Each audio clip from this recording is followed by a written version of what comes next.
Louise asked me, is that too corny? I said, no, not for doing a botanical club.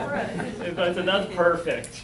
And so, anyway, I've known our speaker for many years. I first met her when I was doing a master's degree at UConn, when she was a new faculty member then. I was a third year master's student at that point.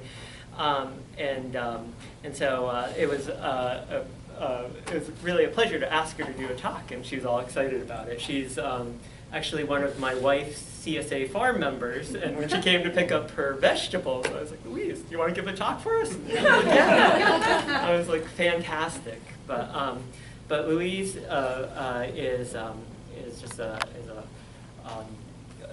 wonderful green algal phylogeneticist, systematist, taxonomist, and she's a native of Chicago and got her undergrad degree from DePaul. And she first got interested in algae by walking in forest reserves around the city and looking in ponds. And then she went to Ohio State to get her PhD, and then joined the faculty at UConn in 1999, and has been there ever since. And it's been wonderful to have her as part of the community. And also, oh, Paul, you didn't introduce yourself as a guest. Yeah, and her husband, Paul Lewis, they're a dynamic faculty duo.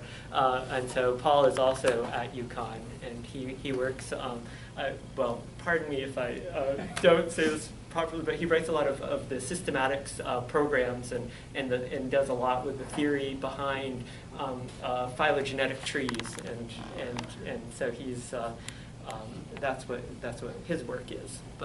And if you could probably talk with people after and tell them what exactly you do. But anyway, it's a great pleasure to introduce Louise Lewis, and she's going to be talking about green eggs and how spotted salamanders have a symbiotic relationship with green algae. Thank you, Brian. Yeah. Thanks for inviting me. So I'm trained as a botanist. I got my PhD from a botany department at Ohio State, and have been interested in algae for a long time. As Brian alluded to, as a child, my father bought me a telescope and a microscope. Didn't care what I did, as long as I did something. And I was always intrigued at what was going on in this drop of water that I could see under the microscope. So as Brian mentioned, I'm an algal systematist. I work at deep phylogenetic levels as well as levels at the species. I've described species before. And this is actually a side project of mine. So my big projects include things like looking at algae that are adapted for living in deserts. And so that's a whole nother question or talk maybe. And this started as a side project because I really wanted to have a local project that I could take undergrads into the field and do, because most of my field sites, of course, are not around Connecticut. And so this started as a side project and really has been sort of puttering along as a side project. And I actually would really appreciate if you had feedback, especially if we have people who work on hort perps, because I've had to learn a lot about salamanders through this project. And so my goal today is really just to get you to appreciate their diversity and sort of the roles that they play in this symbiosis, and kind of what do we know about this symbiosis, and what don't we know about the symbiosis, and there's still a lot to know. So before we get started with the symbiosis itself, I just wanted to thank a couple people who influenced me and helped me think about salamanders and ecology. So Tobias Landberg, who was at UConn probably at the time that you were there. I think he was After? in between. Oh, in between, my okay. master's and PhD, and is now at Arcadia University, and two faculty members at UConn, Kurt Schwenk and Mark Irwin. And then I have to thank a master's student who graduated last year, who did a master's project on part of this, and I will be presenting some of his information. It's not published yet, but I've kind of watered it down, and I'm not going to give away anything. So he said it was okay. So I'm going to present that. And then I've had a lot of undergrads. I don't have all their pictures, but I've had a lot of undergrads working in my lab, learning to do field work, collecting, helping us process the eggs, culturing algae, learning to do sequencing, and other things. And so I want to thank those individuals. Actually, Wyatt just started a graduate school in California, so he's very excited. Okay, so the goals here are just to have you think about symbiotic green algae, and then to talk specifically about the symbiosis between the salamander and green algae. And then what we've been doing is looking at the phylogeny and genetic variation of the algae. So most of what we know about the symbiosis comes from the salamander side. So sort of flipping the coin and saying what's going on at the other side of the symbiosis. And then to talk a bit about the physiology of the symbionts, and then a little bit about why this might matter. So just as an introduction, so green algae form symbioses with lots of different kinds of organisms. We can see, hydras and sea anemones have green algae symbionts. We can see things like ciliates, sponges, forams that form associations. And here we're really talking about unicellular green algae. And of course, maybe the most well-known to you would be the lichen partnership. So the fungus and algal partnership that we see with green algae. Not all partners are green algae, but many are. We also, as I mentioned, see these types of amazing animals that have symbioses with green algae. So I know I'm talking to people who are botanists who think about, basically flowering plants, or at least vascular plants, or at least land plants. So I just wanted to broaden your perspective, and so this is what we're talking about, is if this is the tree of life for green plants are monophyletic, right? And if we think about green plants, embryophytes or land plants, they're one group in this whole monophyletic clade of organisms, right? That all have a chloroplast with chlorophyll A and B, and they have a lot of other things like spore starch and other features. So green algae are highly diverse. Green plants, and they include, of course, land plants. And we find symbiotic forms. There may be others that are symbiotic, but these are the main groups that are symbiotic with other organisms. And the point I'm trying to make here is I wanted us to look at some of these. Now, these are classes of algae, okay? But within a class of alga, we can see many different examples of symbiosis. Okay, we can see symbiosis, for example, with fungi within Trabuxteophyceae, which is the green algal group that mostly forms lichens. We see them with cnidaria, with ciliates, with vertebrates. We actually see in two groups here, and then with seed plants. Okay, and so symbiosis is something that these organisms have evolved numerous times in each of these groups. Okay. And then even if we look more deeply, say within, just as an example, one of these classes of green algae, we can see that there's lots and lots of examples of symbiotic forms. Okay, this just happens to be the group that forms lichens with fungi.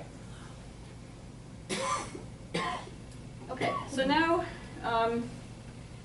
on to thinking about the salamanders. And so green algae in the class Chlorophyceae, so maybe if you know Volvox, that's the same class that Volvox is in, right?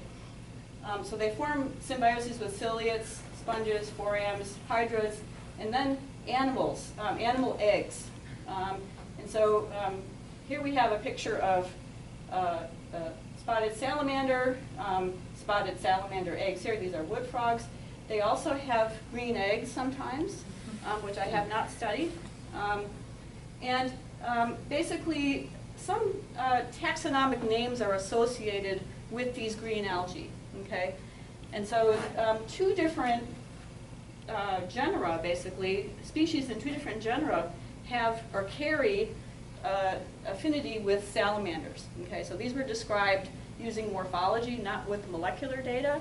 And so whether or not these two actually are the same thing or not, really we don't know, okay, or if they're related. And so, so basically, Ambystomatus is the major one that most people have studied in the literature. This symbiosis has actually been studied for over 120 years, which is really cool to think about and go back and read the literature. And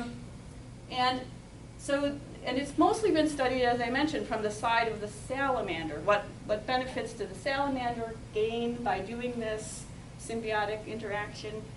But we do have to think about the salamanders in order to understand the symbiosis. So for you guys who are experts in this, if I get this wrong, please jump in and correct me. But each egg, so the females will basically be in burrows, and then in the spring they come into ephemeral ponds or pools or streams, and they lay clutches of eggs that are maybe about 100 or 120 eggs per clutch, okay, which is pretty amazing. And then the whole thing expands. So it starts, about that big, and then it gets to be, very laden with water, and there are a bunch of layers within this egg mass. There's a jelly, and then there are layers around the eggs, right? And so what you end up seeing are individual eggs within a jelly mass.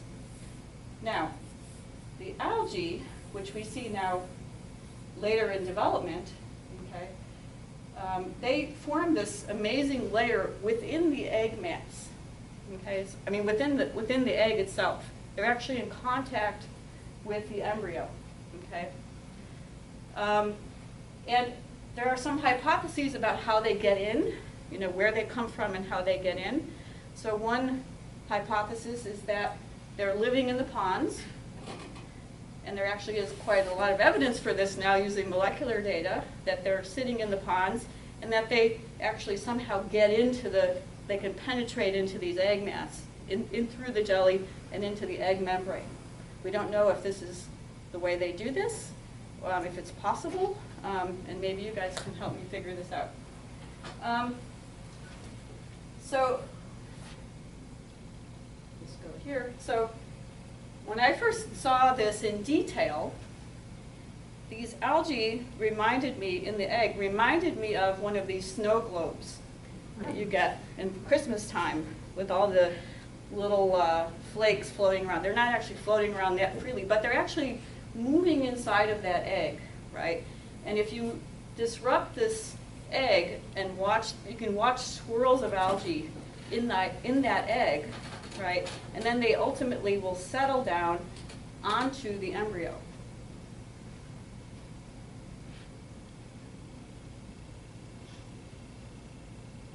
Inside that embryo, or inside the egg itself, we see different types of algae. We see non-motile cells. So they're basically look like little balls like this with chloroplasts inside of them. Or we can see motile cells. And so this is from Gilbert's 1942 drawing. These are interpreted either as zoospores or gametes. Zoospores are motile asexual cells, right? Or gametes involved in sexual reproduction. He didn't specify, and you can't tell by looking at them what they're doing. And then interpreting these as vegetative cells.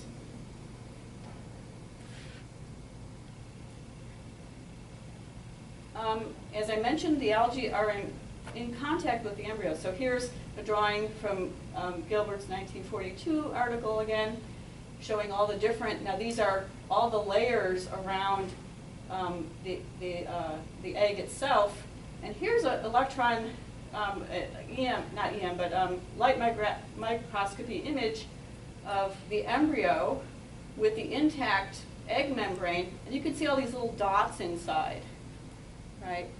And if we zoom in closer, and this is the embryo, these little green dots actually can come in contact with the embryo itself, right? They're in intimate contact with that salamander embryo. And then sometimes if you wait long enough, and just before hatching of the salamander eggs, we can even see zygotes, okay? So let me just back up here. So cells actually are actively swimming, and if we see zygotes after them, then they've undergone sexual reproduction, right? And so these are probably then functioning as gametes, producing zygotes, which then, once the embryo emerges from the egg, these things can be released into the pond water and overwinter, potentially, okay? So, and actually there have been a couple of really nice studies. Corey Bishop has actually done a little bit more work to study sort of the life cycle now of this symbiont inside of the egg capsule, which is really interesting. Okay, so what's the benefit? A lot of times we think of, is this symbiosis something that's beneficial to these partners? And there have been some really interesting studies looking at the benefits to the salamander. So when the salamander has these algae in the egg capsule, there's lower egg mortality, and when the larvae hatch, they are more developed at the time when they hatch, and they're larger. So there does seem to be a benefit to having the algae in the egg. Right?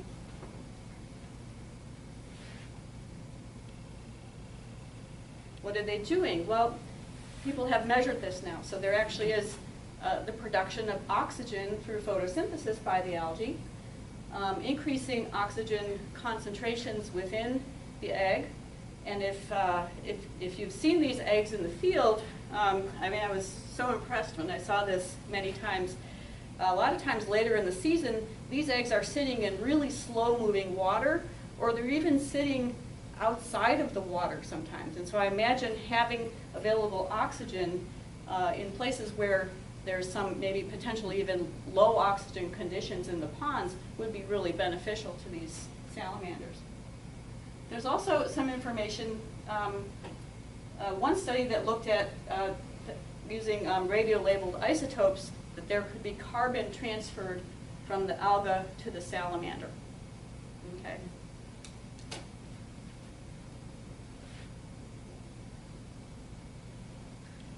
Another older study, this was done on Ambystoma grassily, which is the northwestern salamander, a study by two phycologists, Linda Goff and Janet Stein, in the 1970s, where they turned the tables and said, let's look at the algae. What are the algae getting out of this? And they actually demonstrated that the algae are accumulating nitrogen from the salamander, that they saw the increase in these proteinaceous bodies, these nitrogen storing bodies within the cells of the algae during the symbiosis. And so there's some evidence then that the algae are really getting something from this interaction as well. And then in a really intriguing study that was done in 2011,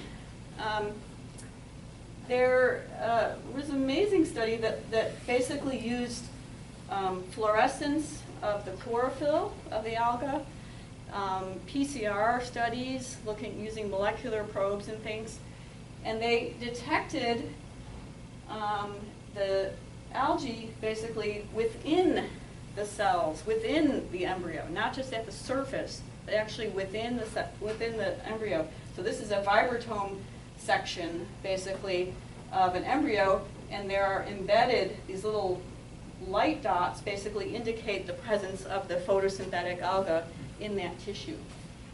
Okay, really interesting. By the way, I love looking at these. I call this the pierogi stage. Development. Yeah.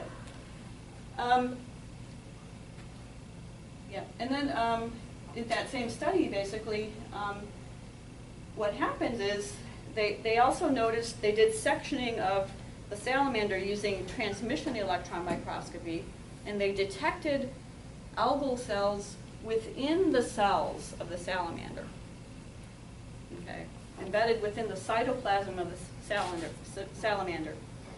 However, those algal cells started to look like they were stressed or potentially degrading. Okay?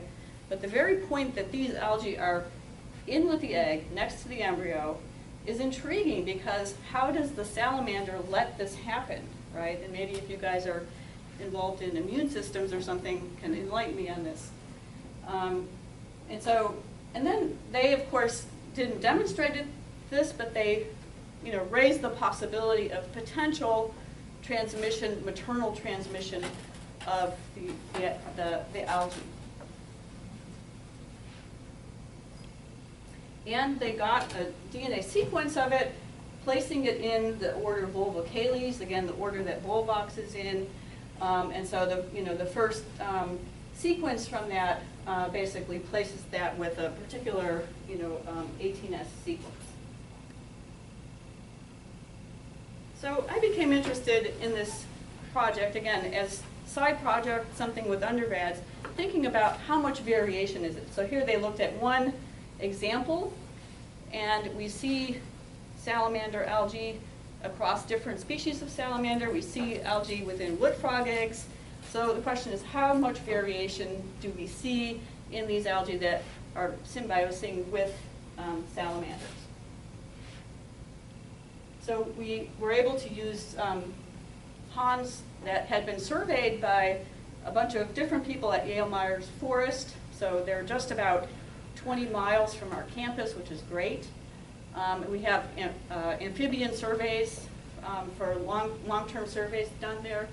And we located several ponds at which we could do some collecting.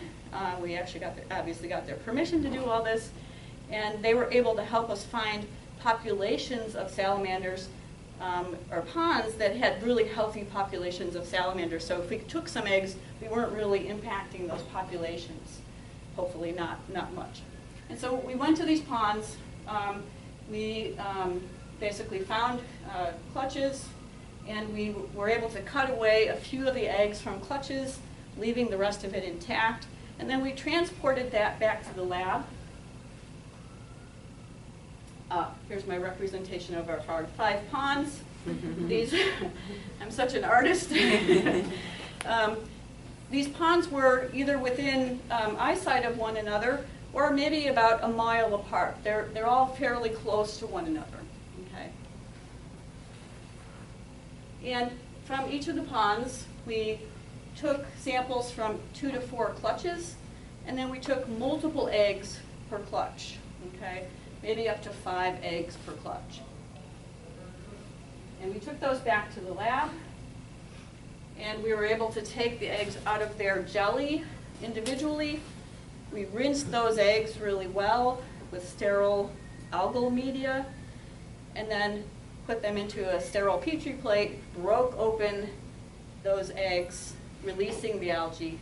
And then we did immediate light microscopy on them.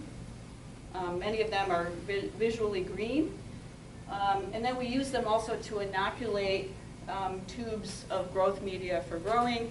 And then from these, we were able to do collect barcode data. Okay, so basically trying to determine their genetic variation. And we took advantage of, so in the algal world, we actually are kind of lucky in many cases, because we can keep live cultures of algae in the cryopreserve stage from a long time ago. So there was this famous phycologist, whose name is Richard Starr, and he started the University of Texas Culture Collection. It's a very large living culture collection of microalgae. And he collected these from Ambystoma, I think I can't remember now the year, but it's probably 20 years ago. And so these particular 2 strains were available to me as well to do sequencing on. So I was able to get those strains. And so this is the original observations by Gilbert.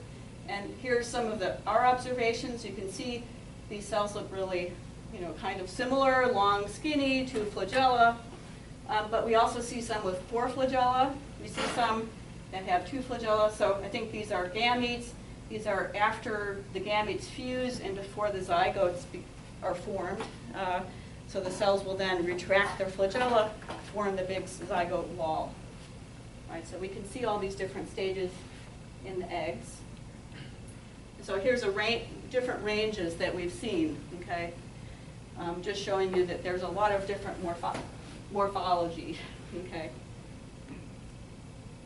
So then I'm just putting the sequence data that we got in sort of a broad perspective. So this is a whole order of algae, okay? This tree represents, or has representatives of a whole order of algae, right? The Volvocales. And the sequences that we obtained basically fall within 3 groups of Volvocales. Okay, so they don't form a single group, but they fall into 3 different groups. These two, what says Oophila in quotes, these come from the University of Texas Culture Collection.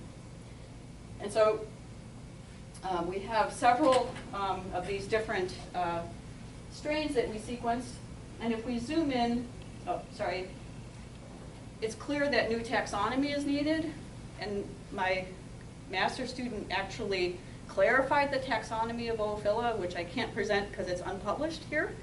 But that should be coming out in the near future. Okay, so one of these clades actually represents the true Oophila now that we've designated as this, because we are able to collect information from the type locality.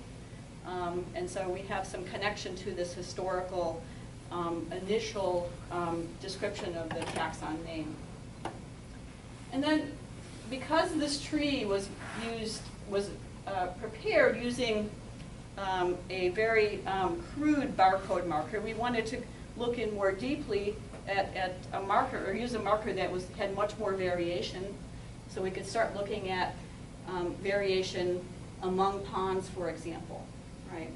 And so we're going to zoom in now and just look at one of those. And there's a lot of names and things. The pond names are here. I think maybe you can think about the colors only. The colors represent different ponds, those 5 ponds that we collected from, okay? And so what we see are that algae from the same pond are not clustered, okay? They're basically mixed up. So these are algae from eggs, and they don't all go together from the same pond, right? There's variation. And in fact, we see that within a pond, like for example, Quarry is one that we have a lot of data from, which is this blue color. There's a lot of different genotypes that we see in the pond Quarry, right? Etc. So algae from the same pond are not clustered. Now this is done using a typical barcode marker that we use for green algal species, okay, in my lab.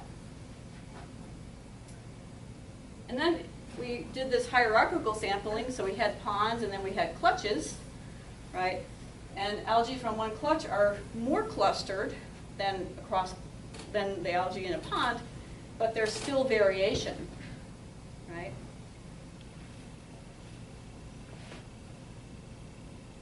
And then we even have some independent isolates from one egg. So we can take the algae from a single egg, and we've made independent isolations of them, and sometimes we see variation that way as well, okay? Meaning they're not clones. So usually within an egg, then, we may not be finding just a population that's exactly the same genotype, but there may be a mixture in those eggs, okay? Now, the degree to which that happens, I can't say that we've quantified that well, because again, we were doing like a side project with undergrads and collecting data, but this tells us then that they're at least not clonal within those eggs.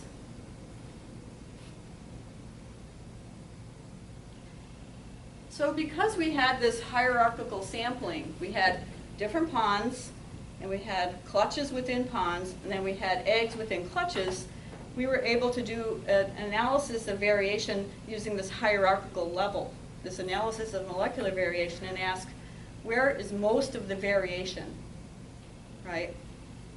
And it turns out that most of the variation is between clutches, it turns out, okay?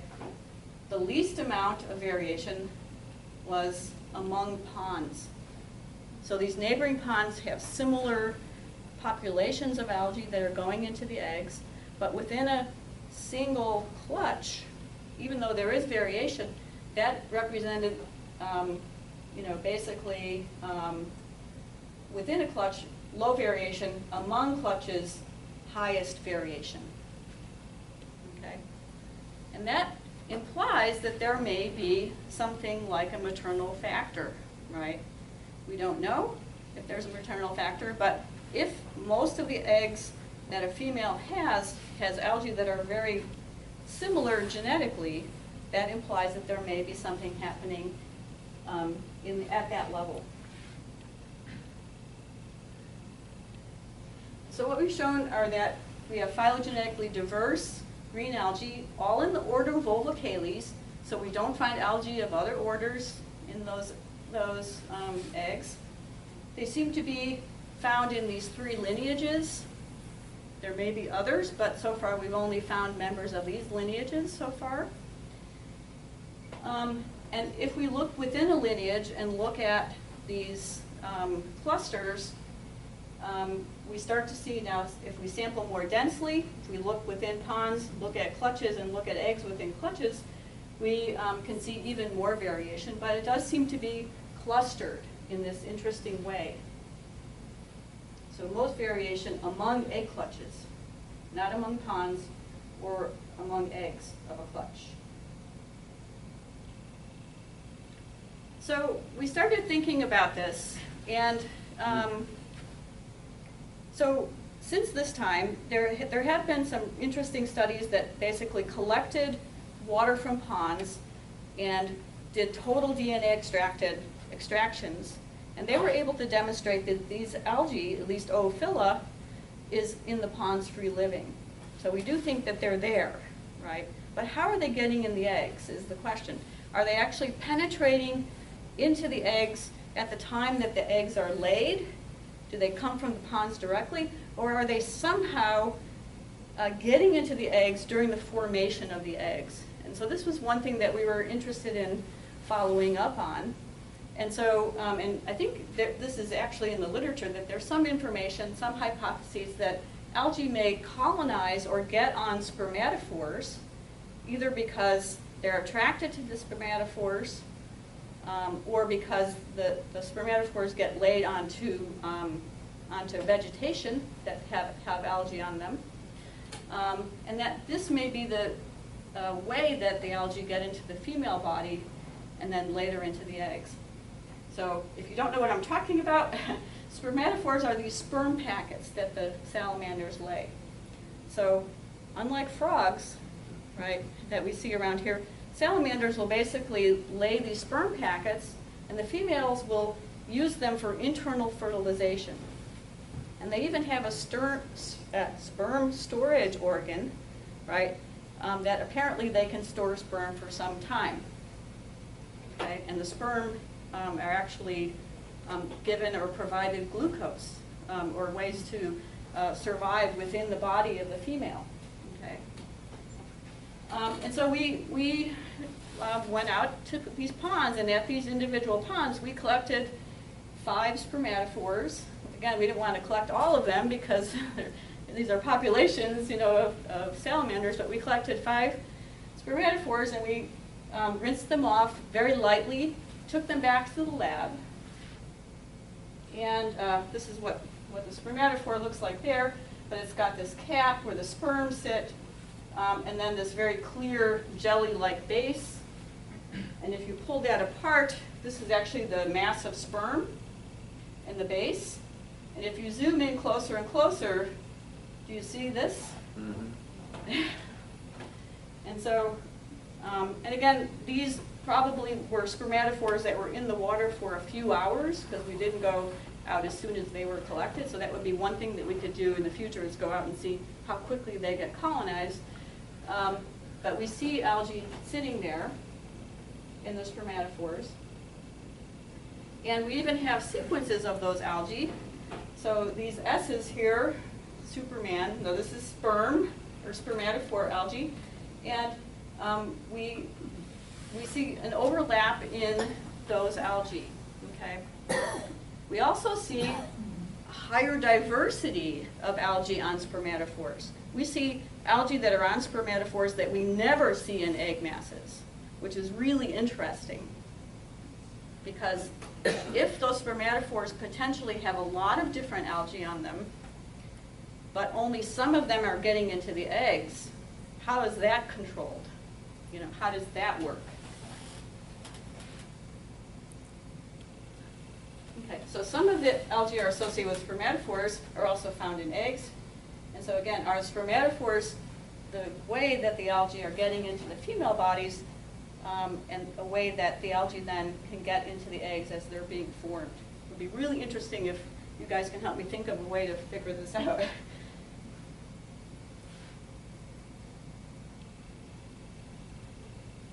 Okay, so we showed that they're not monophyletic.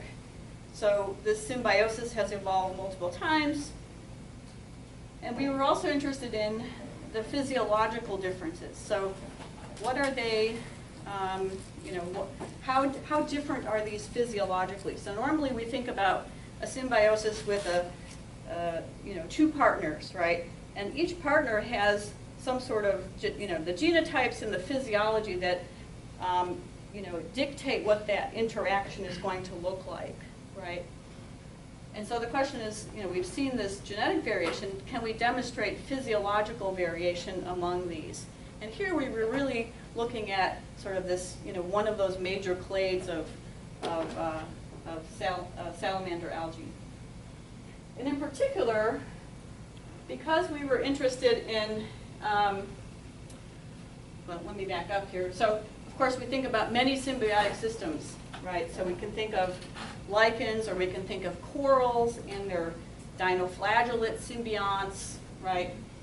And so again, this interaction of the two genotypes in a particular environment may dictate the, you know, what happens during that symbiosis.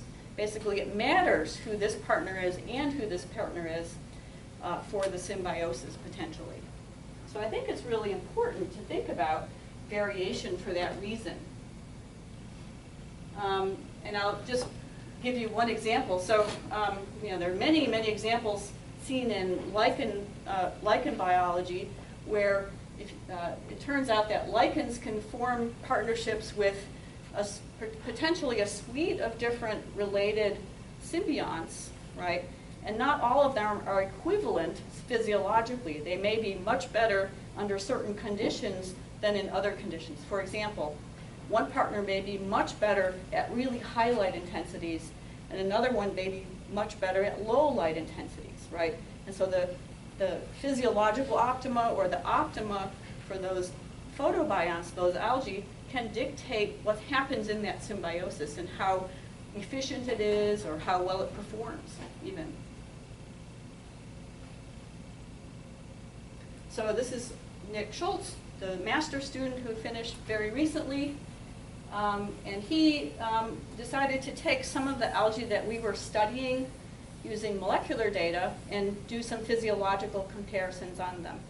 And so I'm just going to show you. So these are the groups that he worked on. He actually cultured 8 different strains. And his motivation was this idea of the spermatophore transfer. So if the algae come into the body of the female salamander and they're stored, they have to be able to survive for some period of time. It may be a short time or it may be a long period of time. But can they actually persist or live in a situation where they're not getting light, right? They're photosynthetic organisms, they're not getting light, and they're potentially in an environment where they have available glucose, right? And so he was interested in looking at the capabilities of these different strains that we have. Again, genetically diverse, different genotypes.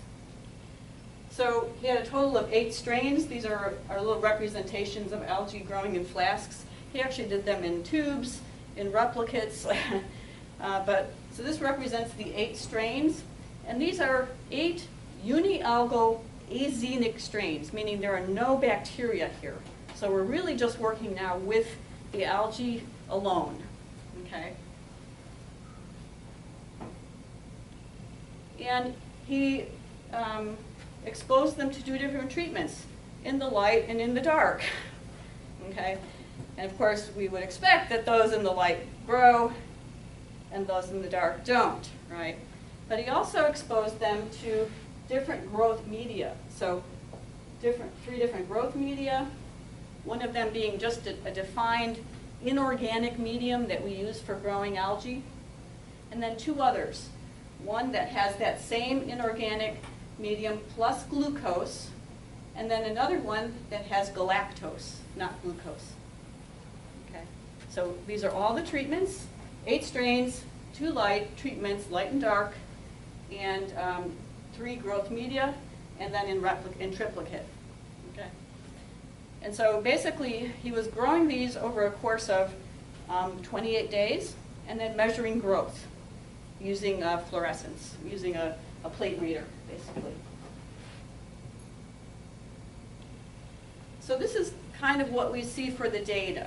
So each of these lines represents a treatment over the course of 28 days. And this is a log of cell number over the 28 days. Okay. And I've color-coded this so that the orange lines are the light treatments and the blue lines are the dark treatments. Okay. And yeah, don't need to know all this, but I'll basically say this is the non-organic medium. So this is basically the amount of growth that this particular strain did in 28 days using an inorganic defined medium, okay, in the light. And then, let's see if I can notice which shape it is here. Oh yeah, it's the triangle. So this one down here, this blue one, is the alga in the defined medium in the dark. So basically, it dies. Okay, the cell numbers go down. It's not totally dead, but it's declining, right? This one is interesting because this is actually, in the light, supplemented with a source of glucose. It actually grows better in the light with glucose than in the light by itself. This is with galactose, or sorry, this is with, in the light with galactose. Doesn't do quite as well. It does initially, but not so well. And then these are all in the dark. Okay, so I'm not going to show you all the 8 strains, but I'm trying to summarize for you what they do.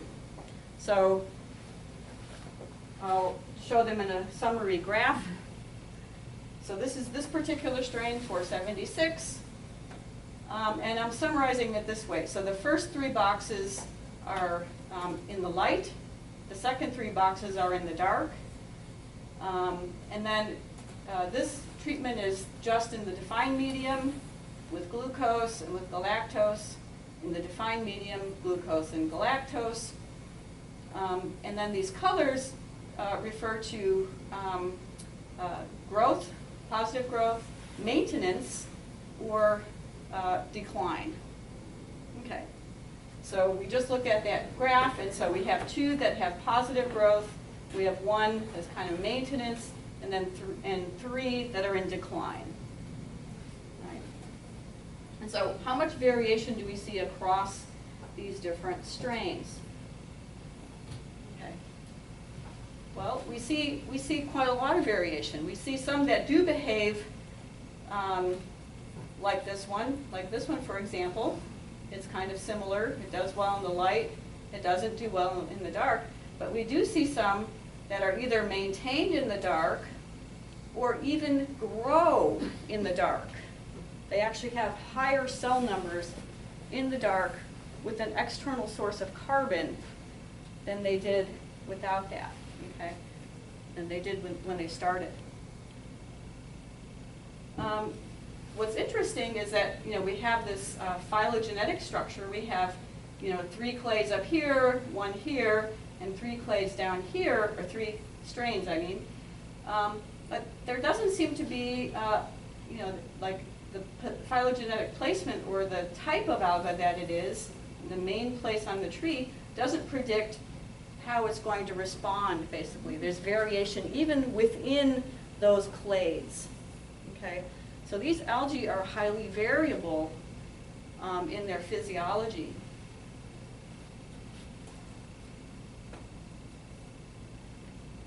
So I can show you a graph like this, or a table, basically telling you that in these 3 treatments, the algae grew, and in these 3 treatments, the algae were maintained. But sometimes there's even more variation here. Like, for example, I'm not telling you whether or not they grew better in glucose than without glucose, right? So we can basically compare them in a different way. And basically, these cells tell us when, now what we're looking at is all pairwise comparisons, right? Within the light-dark treatment, within the dark treatment, or across photo periods. And what we're seeing is that, you know, basically there are significant differences, and they differ. You know, the main point is these strains all look really different in the way that they use these different growth media. Okay, so they're not equivalent. They're not responding in the same way, right? Now, we've only looked at one set of conditions, really. We've looked at glucose or galactose, light and dark. We could potentially do other tests like nitrogen or other things and demonstrate that these are also quite different, right?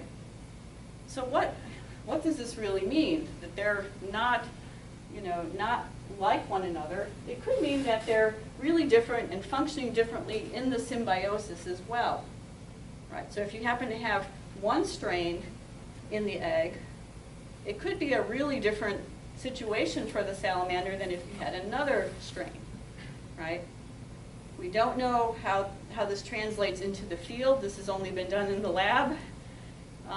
But it would be really interesting to know how this translates to actually being used by the salamander. We have no idea about that. Okay, all we're doing is showing that there's variation, physiological variation, that is also shown molecularly using, you know, different genotypes, right? So what we see is variation, and in the genetics as well as in the physiology.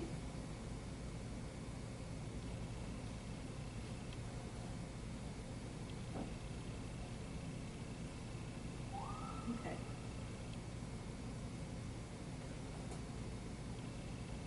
Does anybody have questions, by the way? Because I feel like I'm going on and on here. Okay. Okay, so, you know, again, a small study, but I think, you know, very interesting, potentially for thinking about the symbiosis itself, and potentially maybe thinking about how the symbiosis may be established. You know, if we can demonstrate that the spermatophore transmission route is the way that this happens, some of these symbionts may be better able to survive within the female salamander for longer periods of time without light, for example, right? Or they may, you know, be different, you know, behave really differently within the egg capsule, even in the light, right? All we've done is show that they're different, but physiologically they may be really different types of partners for the salamander than the other one is, right? And we have no idea how this impacts the ability of the salamander to use the benefits of the symbiont at all. But if there's variation, we need to be paying attention to this type of variation. So basically, you know, these symbionts are not identical across all these ponds. They're not identical even across clutches, right? And so I think that we need to be paying attention to this in terms of you know, what's happening with the symbiosis. Okay. And then I just want to tell a little side story. So this has nothing to do with algae per se, but I was also involved in a project to look at oomycetes, which are a disease agent in salamanders. And so they cause the eggs, they basically get into the eggs, they infect the eggs, and they digest the little embryos. Okay, so you see these opaque embryos here. These are diseased eggs. And, you know, some ponds have high prevalence of disease. Some ponds have lower prevalence. Some clutches have high prevalence of disease or not. And we were really interested in looking at the question, so this has nothing to do with algae, we're thinking about these water molds now, but the question is, are these, you know, is there an effect of the home pond, basically? So if you took eggs from their natal pond and you transplanted them into another pond, would they be more diseased, less diseased? You know, what would be the proportion of disease compared to being at home, basically? And it turns out that there's a significant home pond advantage to salamanders, which is really amazing. So basically, and some of these ponds are really close to one another. So if we transplanted eggs from one pond to the other, they were diseased more heavily than those that were at home, basically.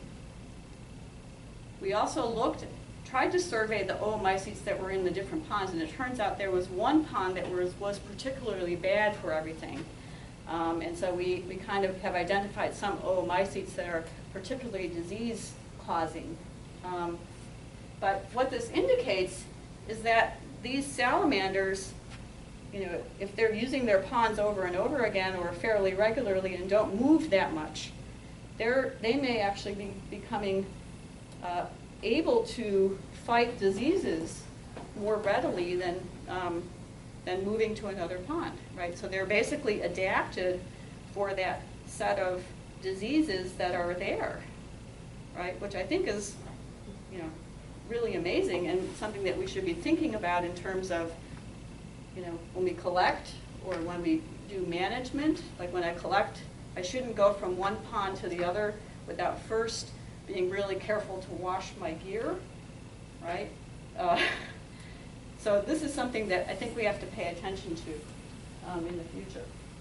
Okay, so it's another example of maybe local variation that may have some impact on what we know about the salamanders and their health. You know, basically that's kind of my message. Variation matters, local variation matters, and we should be thinking about that. So I think I'll stop there and would be happy to take questions or suggestions from you. Yeah.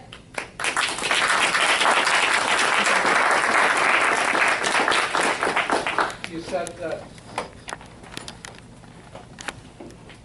the symbiosis must have occurred multiple times because different strains of the algae are involved. Yeah. Is that because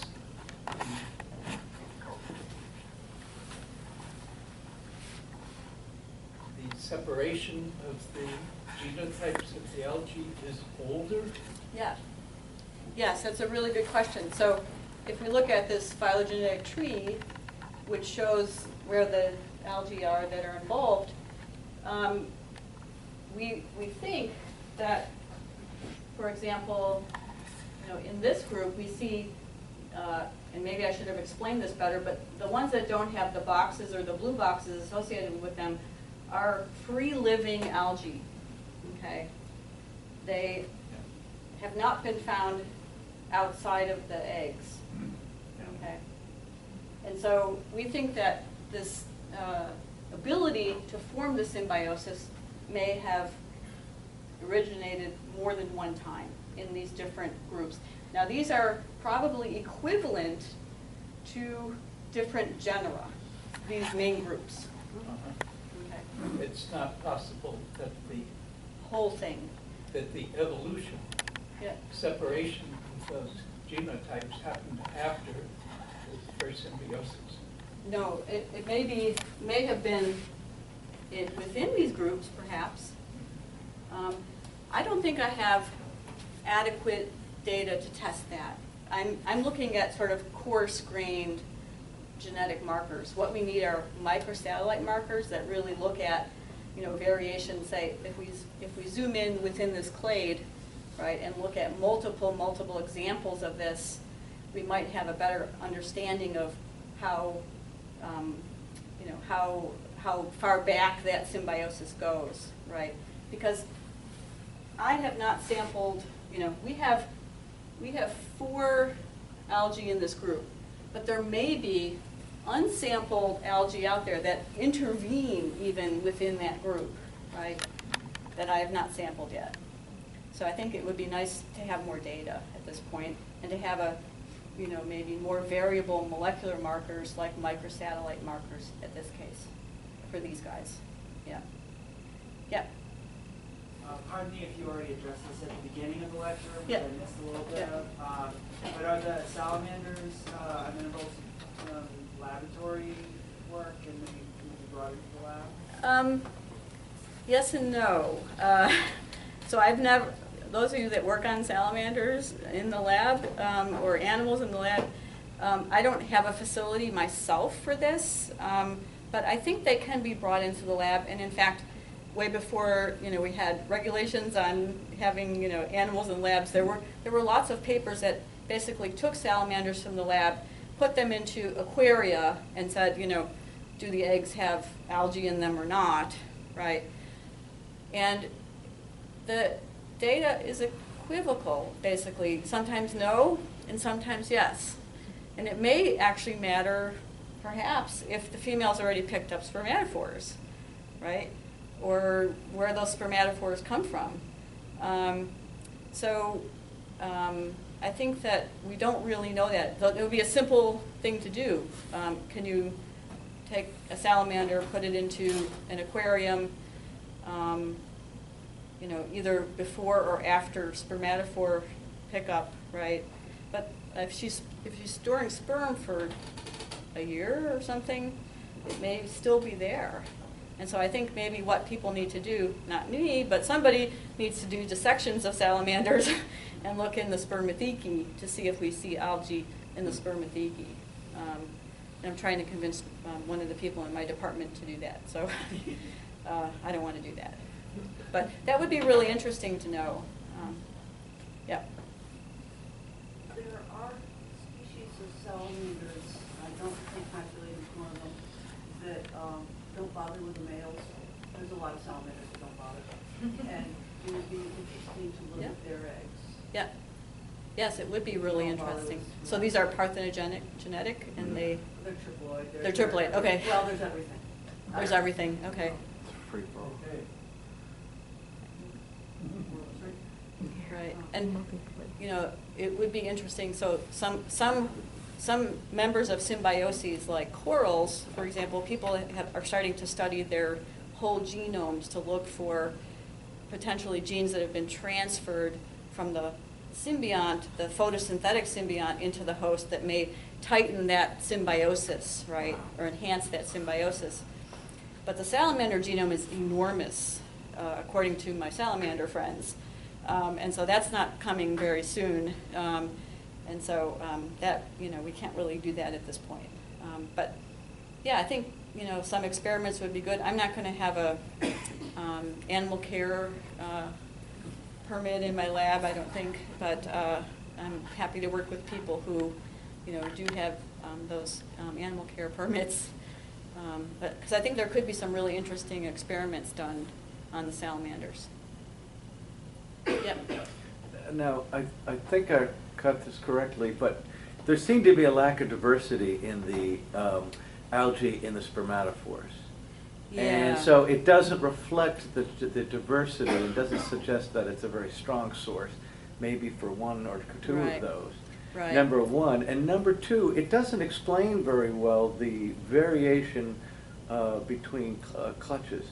Right. And you would think that, gee, that algae is probably going to be pretty darn similar if that was the source of it, just because they are right there next to each So other. I'll maybe address them in reverse order. Sure. So, so if there's some filtering going on in the female, if she picked up 5 different algae, if 2 females picked up 5 different algae and there's some type of filtering going on, they may actually be different in the end. Okay. And then number one, I showed you kind of a small snapshot to try to zoom in.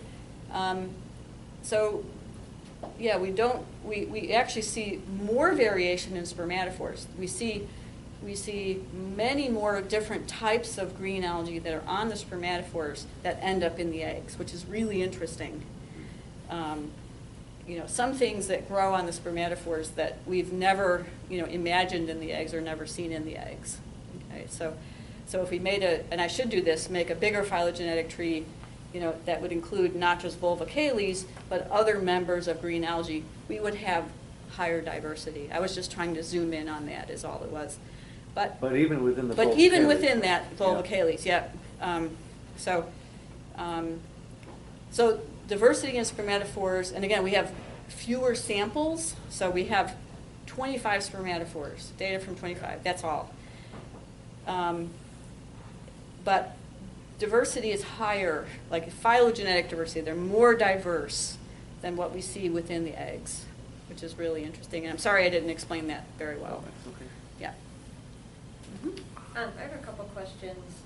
Most general question is, under the culturing conditions, what was the light level used? Yep. Also, the decision to make the cultures azenic when you're doing ecological studies, and it's known Yep. that a lot of other microorganisms Yep. and cultures really affect how they Absolutely. perform, especially viruses. Yeah.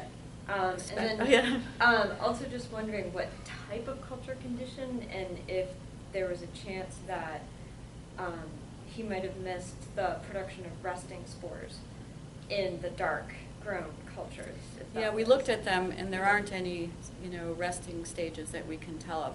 It's possible, because so the resting spores for these guys would look like vegetative cells, maybe with thicker walls. Okay. They wouldn't necessarily be zygotes. So zygotes are resting cells, of Right. course, but if they make asexual resting cells, they may kind of look like the regular cells, but maybe with thicker walls. We didn't really see that. So,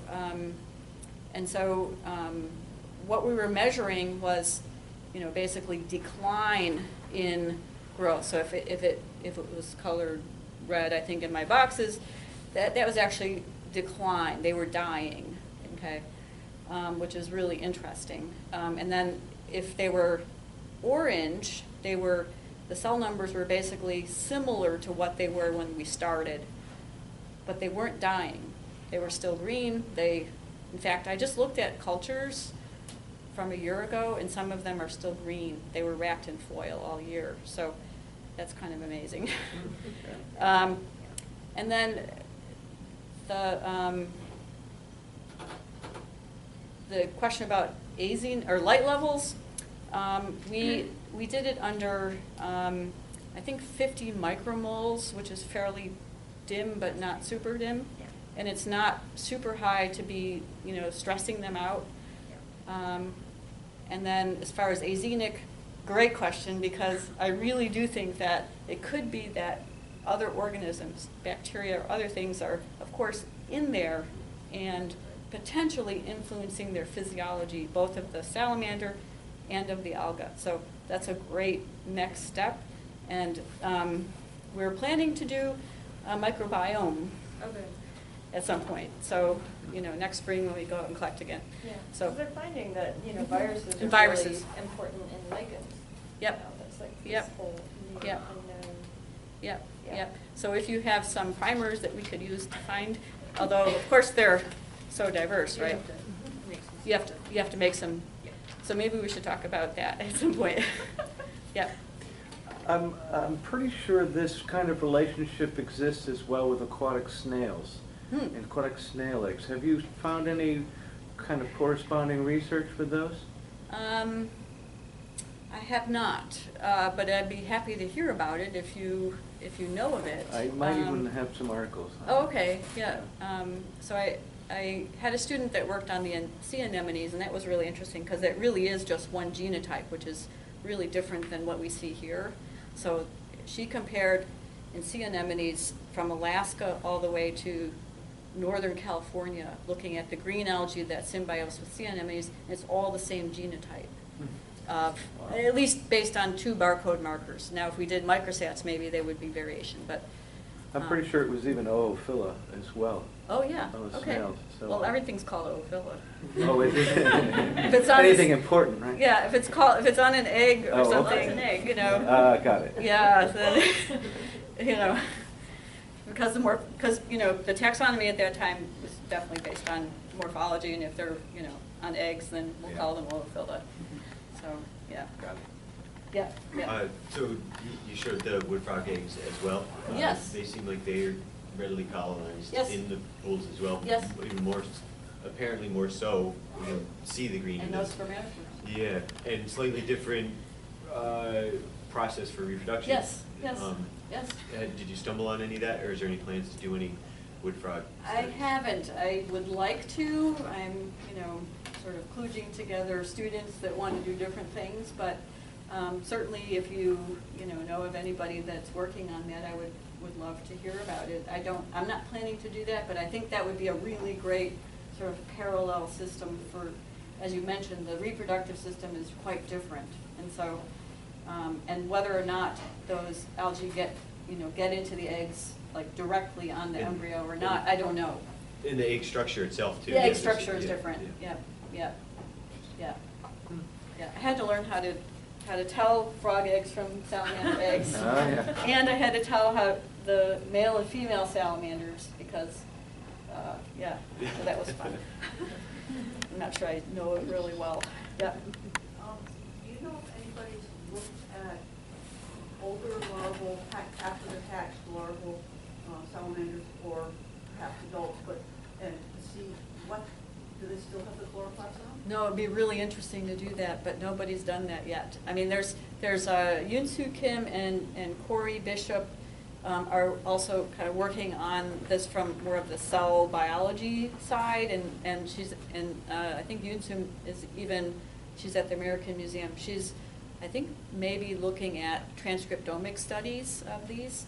But no, that would be really interesting. Let's look at some cells of salamanders and see what happens. But in their study they followed it for in somewhat older embryos, but then the algae seemed to either maybe look stressed, the thylakoid structure in the chloroplast was minimized, so the cells were definitely doing something. They weren't just outright digested though, which was really interesting. They weren't like in a digestion vacuole or something like that. So there must be something going on, and I would love to talk to an immunologist who studies salamanders to know, like these foreign bodies are there, and the algae are very interesting because they're in contact with the body and they're actively moving toward the body, which is really interesting. They're not just hanging out there. They are, you can see their flagella, and they're basically next to the salamander. Either are they, taking things up through, basically dissolved compounds or something? Are they taking things up through their cell membranes? I don't know. I don't know what's going on at that level, but it'd be really interesting to know. In older stages, nobody's followed that, but that would be a really cool thing to do. What's happening? Yeah. So in some populations of the spotted salamanders, you see eggs that are opaque or cloudy. Yes. Yes. Do they not have the algae in them? They do. They have algae, and there's no difference, which is really interesting. So this opaque phenotype basically is actually, there's a genetic basis of it or something, and there's like someone studied the proteins, and there's like a single amino acid difference in one of the jelly proteins that causes it to be opaque. But no, they can have algae, and they're, well, in a cursory answer, yeah, they have algae. I don't know if they have them in as high a populations, but I don't think that matters to them, at least at this level. Yeah. With that, shall we go get Okay. some refreshments? Yep. Thanks. All right.